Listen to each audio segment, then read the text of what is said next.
I rise today to cast my vote in support of the resolution we will shortly be voting on, which sends an important message that this body, directly representing the American people, wishes to end direct U.S. military support for the Saudi-led coalition's campaign in Yemen.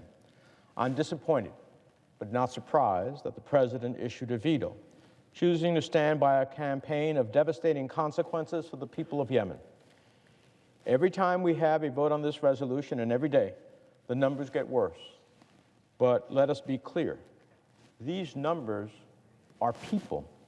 3 million human beings have been forced to flee. More than 15 million are on the brink of starvation. And more than 1 million individuals, children, mothers, fathers, are suffering from the largest cholera epidemic in the world. Even the coalition countries themselves insist there is no military solution to this man-made conflict. As Houthis, backed with destabilizing and increasing support from Iran, continue to launch attacks into civilian population centers, Saudi Arabia and the United Arab Emirates continue their campaign, which has targeted hospitals and threatened humanitarian access. The fragile UN-brokered political process that emerged from Stockholm is almost at a breaking point. And to be sure, the Houthis slow-walking the implementation of this plan presents a serious challenge. But U.S. focus should now be on supporting a meaningful, inclusive, and comprehensive process, even if it is one step at a time. A process that must start by ensuring the vital humanitarian relief reaches those who need it most desperately. As some of my colleagues and the President have repeated, we do indeed have important security and military partnerships with the countries comprising the coalition. But these partnerships are not a blank check for weapons and direct support for a campaign that is decidedly working against U.S. interests in the region. In addition to the truly horrific attacks on civilians, we have credible, alarming reports that our partners are transferring U.S. weapons to non-state actors who have worked directly against the United States.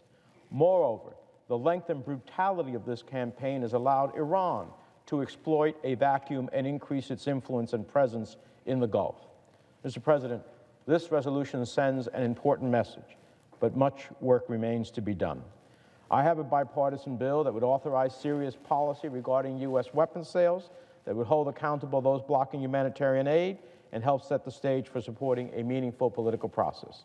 So I've said before, we should consider this resolution just as one step, but one that must be taken, one that the Congress has shown it supports.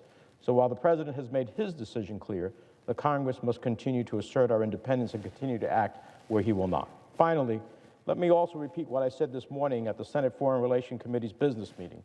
The executive has a responsibility to share with us critical information that is directly relevant to the work of the committee. Last month, I discovered intelligence directly related to a topic that the administration had regularly briefed the committee about, but completely omitted. Without going into the details, I called the administration to provide committee members with more information.